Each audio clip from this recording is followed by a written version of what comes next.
అందరికీ నమస్తే, welcome to DD9 వార్త. నేను మీ బాను చిన్నగల్ల. ఈ మధ్యకాలంలో వీధి కుక్కల అంశం మీకు అందరికి గుర్తుండే ఉంటుంది. సుప్రీంకోర్టు ఉత్తర్వులు కూడా ఇచ్చింది ఈ మధ్యలోనే. అంటే వీధి కుక్కలకు స్టెరిలైజేషన్ చేసి కుటుంబ నియంత్రణ వ్యాక్సిన్లు వేసి ఎక్కడికక్కడ ఉన్నాయో ఆ కుక్కల్ని అక్కడనే వదలాలని సుప్రీంకోర్టు తీర్పు ఇచ్చేసింది. అది అయిపోయింది. అయితే వాస్తవంగా కొన్ని గణాంకాలు చూస్తే ఆశ్చర్యం అనిపిస్తుంది.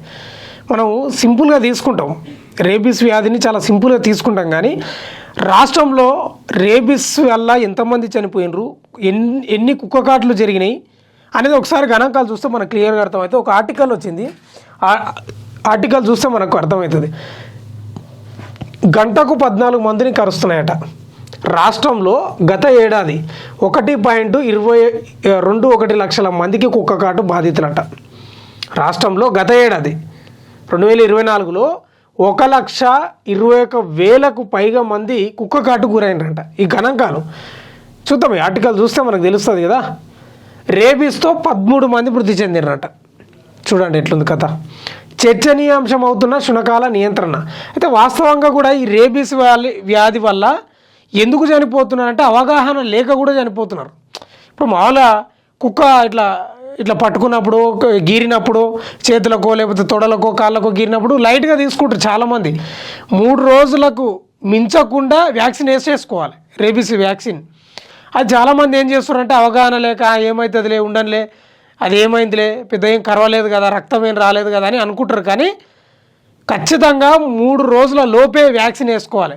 చాలామంది అట్లా వేసుకోకనే చనిపోయిన పరిస్థితి కనిపిస్తూ ఉంది. ఇంకా చూద్దాం గణాంకాలు. రాష్ట్రంలో కుక్కల బెడదకు పరిష్కారం ఎప్పుడన్న ప్రశ్న ఉదయిస్తుంది. శునకాలకు సంతాన నియంత్రణ ఆపరేషన్లు చేయించడంలో ప్రభుత్వ యంత్రాంగం సఫలీకృతం కాకపోవడంతో తెలంగాణతో పాటు దేశంలోని చాలా ప్రాంతాల్లో వాటి సంఖ్య పెరిగిపోయి తీవ్ర సమస్యగా మారింది. రాష్ట్రంలో గత ఏడాది సగటున గంటకు 14 మంది కుక్కకాటికి గురైనరట సుమా. గత ఏడాది 2024లో గంటకు 14 మంది కుక్క కాటు గురైనట్టు. చూడు ఎట్టుంది కథ. మొత్తం 13 మంది రేబీస్ బారిన పడి ప్రాణాలు కోల్పోయారు మన రాష్ట్రంలో, తెలంగాణ.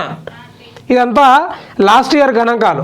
ముఖ్యంగా పాఠశాలకు వెళ్తున్నప్పుడు, వీధిలో ఆడుకుంటున్నప్పుడు ఎక్కువగా చిన్నపిల్లలే కుక్క కాట్లకు గురవుతున్నారు. వాస్తవమే అది కూడా. చిన్నపిల్లలు ఎక్కువ వీధులలో ఆడుకుంటారు కదా, గల్లీలలో ఆడిడ ఈ కుక్కలకు మెంటలు వేసి కరుస్తున్న పరిస్థితి కనిపిస్తూ ఉంది. ఇంకా చూద్దాం.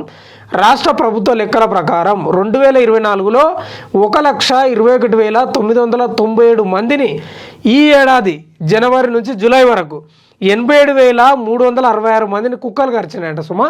ఇప్పుడు మీరు చెప్పాలి ఇక లెక్కలు. వీధి కుక్కల ప్రేమికులు కానీ డాగ్ లవర్స్ ఎవరైతే ఉన్నారో వాళ్ళు చెప్పాలి దీనికి సమాధానం. చెప్పాలి. వీధి కుక్కల మీద ప్రేమ వలకబోస్తున్నారు కదా. గత ఏడాది 1,21,997 మందిని కరిచినాయంట. ఈ ఏడాది జనవరి నుంచి జూలై వరకే, జనవరి నుంచి ఈ జూలై వరకు 87,366 మందిని కుక్కలు కరిచినాయంట. ఏం చేయాలి ఇప్పుడు? ఏం చేయాలి ఇప్పుడు? కుక్కల మీద ప్రేమ అందరికి ఉంటుందండి, కానీ మనకే ప్రమాదం అన్నప్పుడు ఏం చేయలేం కదా. ఈ గణాంకాలు చూస్తేనే అర్థమవుతుంది.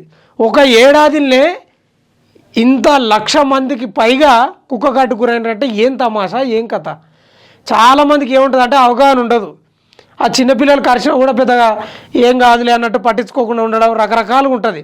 ఆ రేబీస్ వ్యాధి ఉన్న కుక్క కరిచితే ఇంకా కథ. ఇక అట్లా 13 మంది చనిపోయినారు. చూద్దాం, ఇంకా చూద్దాం. గత ఏడాది దేశవ్యాప్తంగా 37 లక్షల మంది కుక్క కాటుకు బారిన పడ్డారంట. ఢిల్లీలోనూ ఈ ఏడాది ప్రథమార్థంలో 35,198 మంది కుక్క కాటు గురైనరట. ఎట్లుంది చూడు కథ.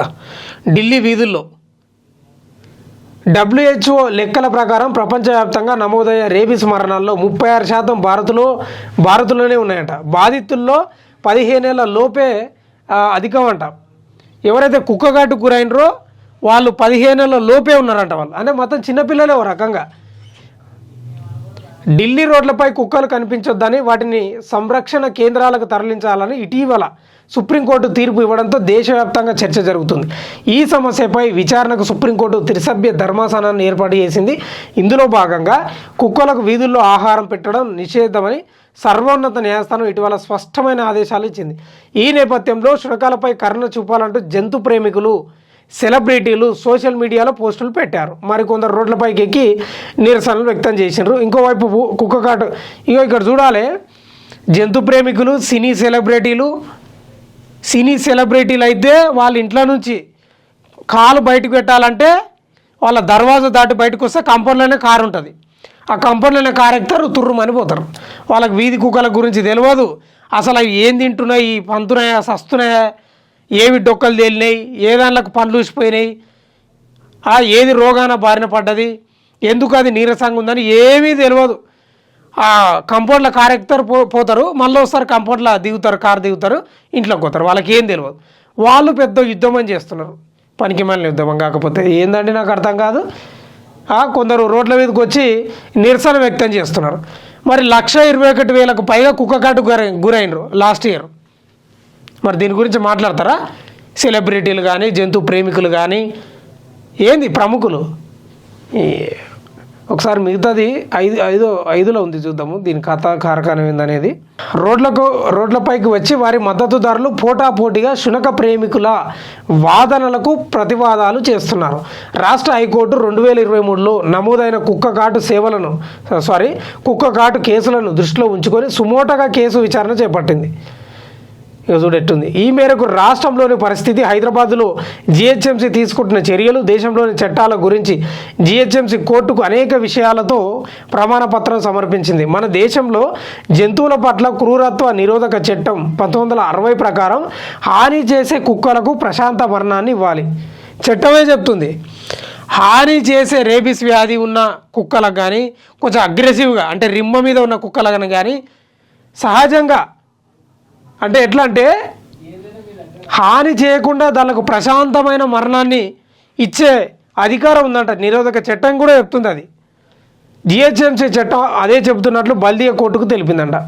2 ఉండాల్సిన చోట 20 కుక్కలు. ఎవరు? డాక్టర్ కర్ణాటి శ్రీనివాసులు గారు చెప్తున్నారు. తెలంగాణలో 20 లక్షల కుక్కలు ఉండొచ్చని అంచనా. 2 ఉండాల్సిన వీధిలో 20 వరకు శునకాలు ఉన్నాయి. సమస్యను కట్టడి చేయాలంటే ఏడాదిలోనే కుక్కలన్నింటినీ సంతాన నిరోధక ఆపరేషన్లు చేయాలి.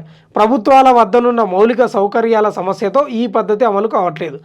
CNVR విధానం కూడా మంచి ఫలితాన్ని ఇస్తుంది. దాన్ని అమలు చేసేందుకు కేంద్ర ప్రభుత్వ ఆధ్వర్యంలోని యానిమల్ వెల్ఫేర్ బోర్డు అనుమతి ఇవ్వట్లేదు. ఆయా అంశాలపై విస్తృత చర్చ జరగాలి.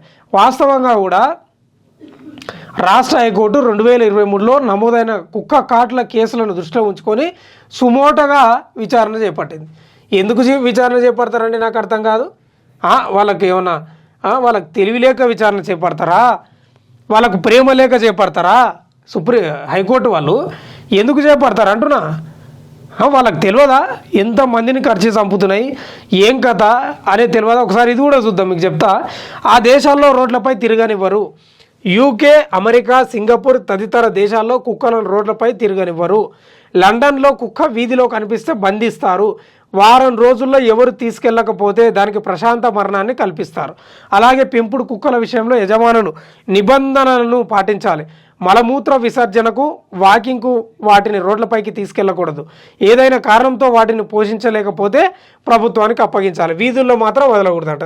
ఇంత క్లియర్గా ఆ దేశాలలో ఉన్నాయి. వాళ్ళకి ప్రేమ లేదా అండి కుక్కల మీద? UKలో కానీ, సింగపూర్లో కానీ, అమెరికాలో కానీ వాళ్ళకి ప్రేమ లేదా? ఆ ప్రభుత్వాలకు ప్రేమ లేదా? అక్కడ మనుషులకు ప్రేమ లేదా? వాళ్ళు ఎట్లా స్పష్టంగా ఏం పెట్టుకున్నారు చూడండి. అసలు రోడ్ల మీదనే తిరగనియరంట. లండన్లో కుక్క కనిపిస్తే బంధిస్తారంట, అంతే.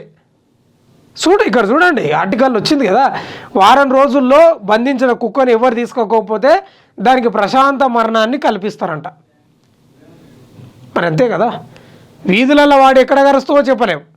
అంటే వాళ్ళకి తెలుసు రేబీస్ వ్యాధి గురించి అంత అవగాహన ఉంది. మన దేశంలో, మన రాష్ట్రాలలో ప్రజలకు అవగాహన లేదు.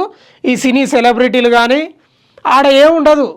ఆడ ప్రధానమంత్రి అయినా వీళ్ళు అంత సింపుల్గా ఉంటారు. ఎంపీలు, ఎమ్మెల్యేలు, లేకపోతే సినీ వాళ్ళు ఎవరన్నా కానీ పెద్దగా మనోళ్ళలాగా ఏతుల పడరు. మన సినీ ప్రముఖులలాగా ఒక సినిమా హిట్ అయ్యంగానే ఇంకా ఆయన ఆకాశానికి పోతాడు. ఈడ అట్లా ఉంది మన భారతదేశంలో, తెలంగాణ రాష్ట్రంలో. లండన్లో, అమెరికాలో అట్లుండరు. ప్రముఖులనైనా, సినీ వాళ్ళనైనా, ఎమ్మెల్యేలనైనా, అక్కడ ఎంపీలనైనా, ఎవరినైనా సరే కామన్ మ్యాన్ లాగా చూస్తారు. ఈడనేమో పెద్ద ఊహించుకుంటారు. అది పెద్ద పరిస్థితి. అలాగే పెంపుడు కుక్కల విషయంలో యజమానుల నిబంధనలను పాటించాలంట. అంటే వాళ్ళు అక్కడి ప్రభుత్వాలు ఈ ఉత్తర్వులు చెప్తే వాళ్ళు పాటిస్తలేరా? ప్రభుత్వాలు ఏమైనా తిక్కనా అక్కడ ఏమైనా?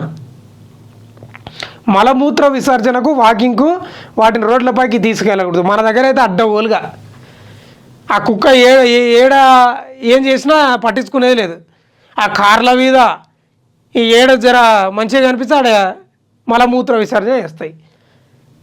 ఏదైనా కారణంతో వాటిని పోషించలేకపోతే ప్రభుత్వానికి అప్పగించాలి, కానీ వీధుల్లో మాత్రం వదలొద్దంట. ఇంకా మీరు జంతు ప్రేమికులు కానీ, సినీ సెలబ్రిటీలు కానీ, ప్రముఖులు కానీ ఇంట్లో నుంచి కాలు బయటికి పెడితే అది కారులోనే కూర్చొని మళ్ళీ కారులోనే దిగేటోళ్ళు మాట్లాడాలి దీని గురించి. ఇంకా ఏడ్చేటోళ్ళు కూడా దీని గురించి చెప్పాలి. ఇన్ని గణాంకాలు స్పష్టంగా ఇక్కడ ఉన్నాయండి. ఇన్ని గణాంకాలు స్పష్టంగా ఉన్నాయి. ఏం చెప్తారు ఇప్పుడు మీరు? 13 మంది చచ్చిపోయారంట తెలంగాణ రాష్ట్రంలో రేబీస్ వ్యాధితోటి. కాబట్టి కోర్టులు కానీ ప్రభుత్వాలు కానీ గొట్టు నిర్ణయాలు తీసుకోవాలి. నిజంగా ప్రేమికులు ఎవరైతే ఉన్నారో, జంతు ప్రేమికులు కానీ, సినీ ఇండస్ట్రీకి సంబంధించిన వాళ్ళు కానీ, ఇంకెవరైనా ఎన్జిఓలు కానీ ఈ వీధి కుక్కలను తీసుకుపోయి పెంచుకోండి సుమా, మాకేం బాధ లేదు. ఈ ఆర్టికల్ చూస్తే మాకు అర్థమవుతుంది ఏంటంటే చాలామంది రేబీస్ వ్యాధి పట్ల అవగాహన లేక చనిపోతున్నట్లు కనిపిస్తూ ఉంది. 129,000కు పైగా కుక్క కాట్లు గురైనట్టు లాస్ట్ ఇయర్. ఒకసారి మీరే చెప్పాలి కామెంట్లలో. మరి ఈ ఆర్టికల్ చదివిన తర్వాత నాకు అనిపించింది అయితే ఇది, కుక్కలను ఖచ్చితంగా స్టెరిలైజేషన్ చేసి వదిలేసేయాలి, రేబీస్ వ్యాక్సిన్ వేసి వదిలేసేయాలి. ఇంకా అవి రోడ్ల మీద మళ్ళీ దాని సంతానం వృద్ధి చెందకుండా చూసే బాధ్యత ప్రభుత్వాలది, జిహెచ్ఎంసీలు తీసుకోవాలి. దీనిపై మీరేమంటారు? ఇంకో మాట ఏంటంటే ఈ వీధి కుక్కలను ఎన్జిఓలు కానీ, జంతు ప్రేమికులు కానీ, సినీ ప్రముఖులు కానీ, ఇంకో ప్రముఖులు కానీ, ఇంకెవరన్నా కానీ తీసుకుపోయి పెంచుకుంటే మంచిది. ఇది నా సజెషన్.